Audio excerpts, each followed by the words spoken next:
Is John Conrad the greatest man I ever served with? Well, I don't know. There was this one time in Kabul when he dragged my bleeding carcass half a mile to an evac chopper. So maybe I'm biased. But the facts don't lie. The man's a fucking hero.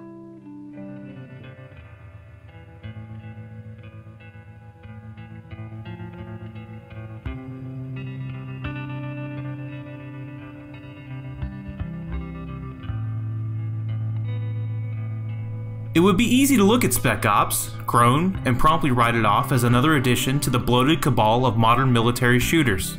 But to do so would be a mistake. What on the outside looks like a game about 3 hardened Delta Force commandos shooting up brown people in another sandy Middle Eastern hellhole defies outward appearances and proves to be a bit more clever and surprising.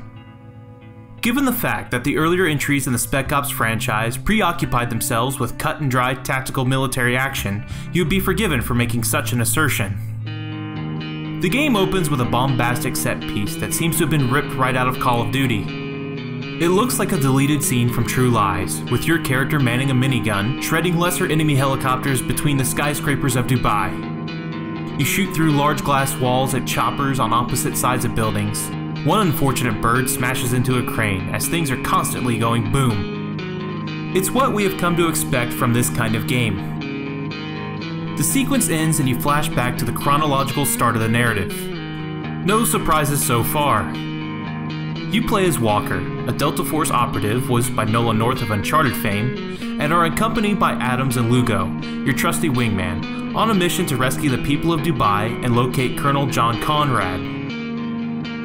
The narrative is loosely based off Joseph Conrad's Heart of Darkness, and it takes a lot of cues from Francis Ford Coppola's Apocalypse Now, which is also based on Conrad's novella. The not-so-unusual setup is followed by some not-so-unusual third-person cover-based shooting as the game introduces you to Dubai and your squad mates. The shooting mechanics work well enough. You take cover, blind fire, pop out of cover to take precise shots, order your squad mates to throw flashbangs and attack. Left to their own devices, Lugo and Adams prove themselves to be competent. They will kill enemies and generally stay out of your way, making an effort to preserve themselves. It's very refreshing to have AI squad mates that do more than shouting, reloading, and stay frosty every 5 seconds. In short order, the first wrinkle to the otherwise not-so-unusual formula is introduced: environment-based attacks. You'll find the sandstorm has left mounds of sand heaped behind fragile barriers that can be destroyed in an effort to bury your foes. These environmental advantages are sprinkled throughout the campaign, and really brings the setting to life. Engulfing enemies in sand isn't enough to warrant playing a game, but from here, Spec Ops only gets more interesting.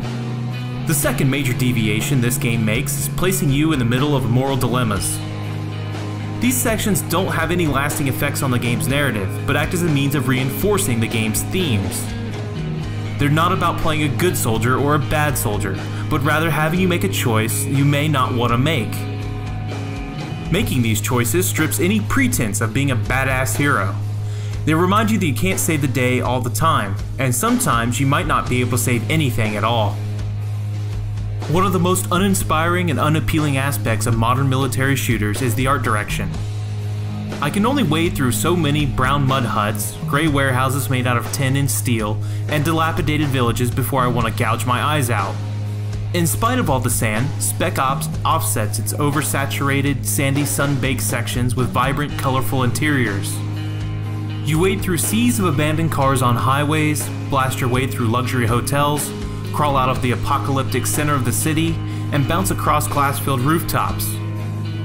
Dubai, as depicted in Spec Ops: The Line, is a surreal place. The art style lends itself to the narrative, more specifically the characters' mental states. What you see may or may not be real. The characters themselves are detailed, and they become more haggard and war-torn as the game progresses. Animations are altered a bit to reflect the changes in your characters. There are also some visual metaphors sprinkled about if you pay attention, and you should, to the detailed and engaging setting. It's not the technical marvel that the modern Battlefield games on the PC are, but its art direction makes it infinitely more interesting to behold. The soundtrack also deserves special attention. Dubai has been rigged with speakers, and a DJ known as the Radio Man is broadcasting throughout the city. He sounds like an aging hippie, and the music he plays kinda reflects this. Did you ever think you would have a shootout in a modern military game while Deep Purple's Hush plays in the background? What about Martha and the Vandalia's Nowhere to Run? It's fantastic. The juxtaposition of these tunes with the violence of the gunplay creates a truly unsettling tone. It seems really obvious that Apocalypse Now was a huge influence on this aspect of the game. There are also some noteworthy ambient, largely guitar-based compositions that sew together the sections of the game that don't have licensed tunes playing in a cohesive manner. The voice acting is also commendable, and the writing is very self-aware of genre tropes and plays off of them. The whole game centers around critiquing and in some ways defying what you have come to expect from other games in this genre. You won't play anything like it.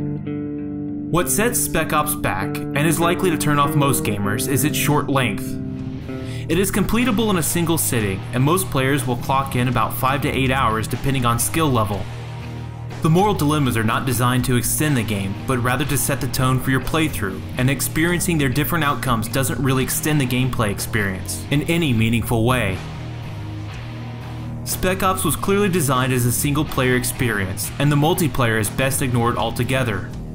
Playing the game in co-op will further shorten the experience. It's a shame that completing the main single-player experience doesn't unlock bite-sized missions or episodes from your squad's past. Given that PTSD is a huge theme in the game, it wouldn't have been an appropriate way to add to the game's content without artificially extending the main campaign. Spec Ops: The Line is one of the most mature and interesting games of the previous generation. It is an experience, one unlike any other in terms of the way the game mechanics reinforce the themes and concepts put forth by the narrative. It should be on your radar, but don't expect to put dozens of hours into it. In terms of gameplay, it's competent rather than exceptional, but where it excels is where other games in the genre need to take a hard look at what they're doing. Games like Spec Ops and BioShock will be important examples in video game history for integrating gameplay mechanics with narrative themes. This alone makes it worth playing and possibly revisiting in a few years' time.